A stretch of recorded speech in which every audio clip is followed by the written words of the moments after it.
Hello everybody and welcome to Days of Dragons. Now on US4 I've been getting asked, or when I'm nesting people I get asked, how do you survive as a hatchie? Now I'm making this video for newbies who are new to the game. So here we have my little Crimson FS hatchie, which I self-nested.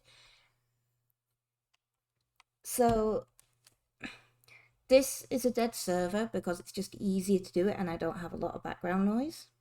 So here you have your very cute little hatchie. Now, in the game, when you're being nested or you're spawning, you then get your parents up here. Now, obviously, the other player who nested on me, because they haven't been on here, and that was Valstrax.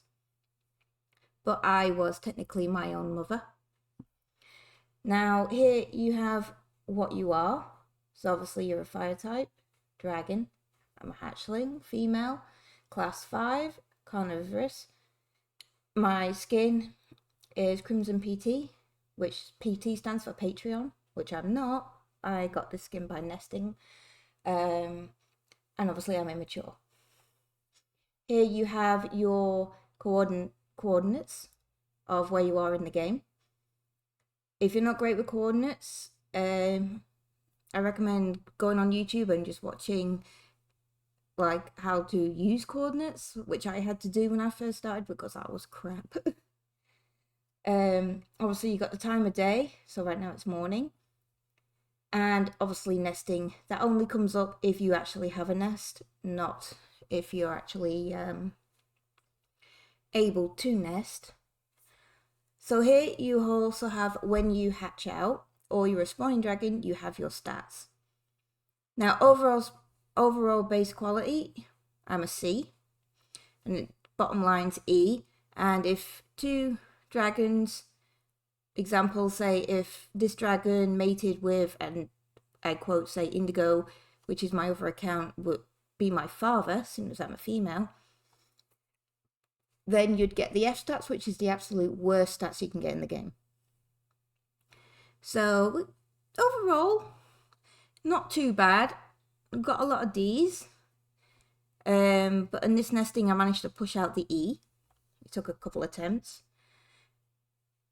And here then you have, now this is important for new beginners and one you'll probably get to grips with pretty quickly.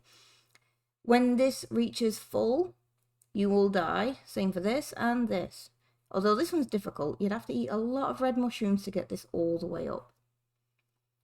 So thirst and hunger are the only things you need to worry about when you're a hatchie. So now we've been over the basics. Let's survive. Now these are red shrooms, they are toxic. However, you can eat them in small amounts. And eating these as a hatchie does, obviously, you get your warning, basically saying that you've eaten intoxicated, plus then you also get your little icon down there to say that you have been poisoned. This is easily remedied by just sleeping, which is Shift and R. And also, eating the shrooms do make you thirsty, so I highly recommend, if you're going to eat them, make sure you're nearby or close to a water source. So we are just going to drink until all my thirst is gone.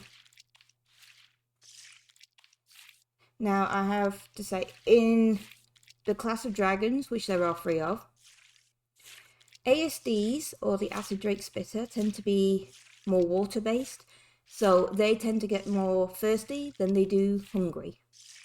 So ASD babies, I recommend you stay close to the water. Plus, they don't need a lot of food. Now, we're going hunting for some bug crabs.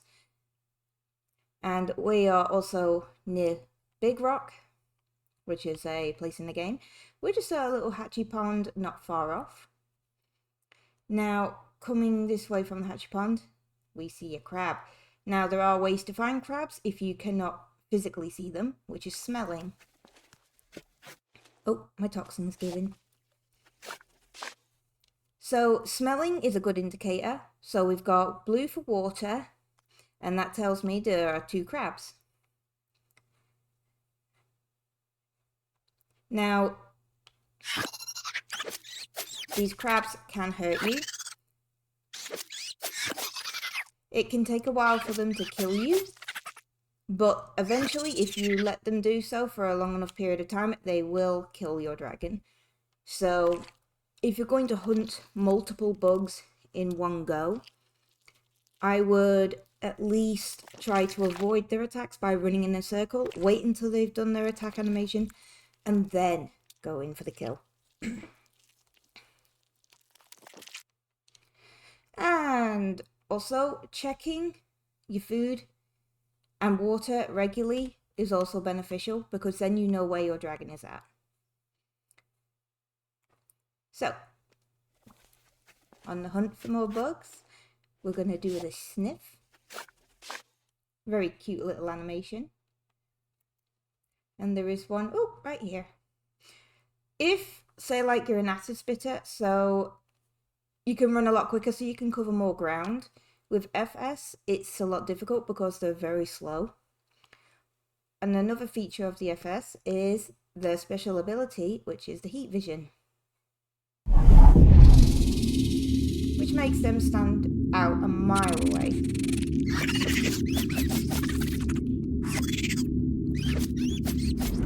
So, you wait.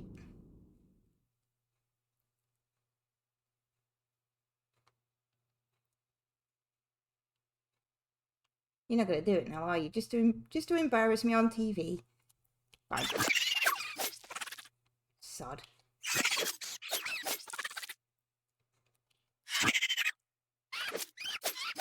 Ah, you missed. And you're dead. So, these are crab bugs in the game.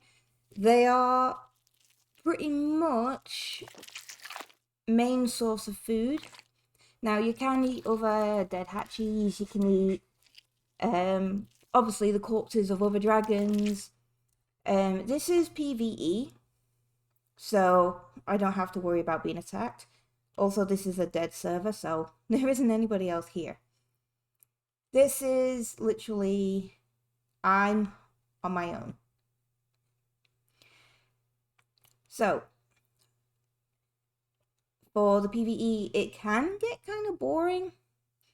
Providing you keep on top of your hunger and thirst, you really do not have much to worry about. Also, for smelling, if you smell and you see green lines, that indicates that there is a mushroom nearby. Obviously, don't go hunting for any oranges just yet, because whilst you're a hatchie or a juvenile, orange mushrooms are useless. They're just delicious.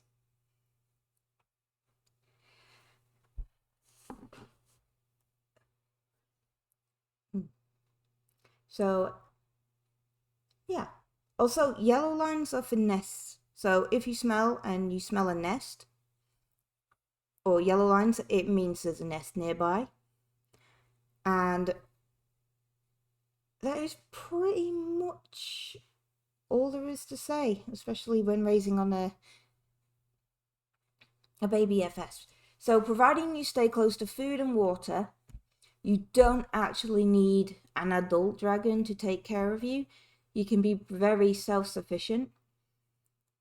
Just have to keep an eye on your hunger and thirst, and you're pretty much good. However, if you spawn in usually you spawn in a place where you both have food and water. So providing you don't try to go on a massive trip whilst you're a hatchie, you're pretty much okay in where you are. If you do, however, get bored of your location and want to travel, I suggest you hold off until you're at least juvenile. within about a 25 to 30% of juvenile, because then you can fly. And then once you can fly, you're pretty much golden.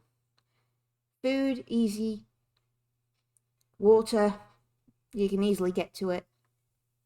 So apart from that, yeah, that's pretty much how to be a juvie FS.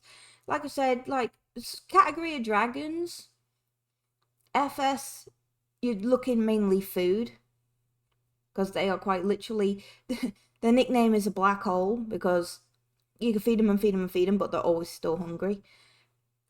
ASD loves water, and they get thirsty really, really quickly. You'll notice they're thirsty before they're ever hungry. FS, they're always hungry before they're thirsty.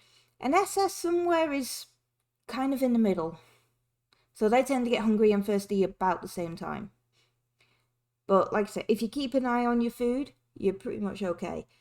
And if you like to just sort of sit and wait for a while, I recommend only letting your hunger and thirst get to about 30%. Because once it hits anywhere like 60 or 70, you're going to be running around constantly trying to find food. Which can be a bit grating, especially when you're on your own. And if you have adults to help you, it's a lot easier. So if you're on US4 and you're a HATCHIE or a new beginner, I would ask in global if anybody can adopt you. Only because in a full server, food, you've got more competition. So, and a lot of people will get the food before you do. So asking for adoption, so say like some players, they like to play the role play. I do myself.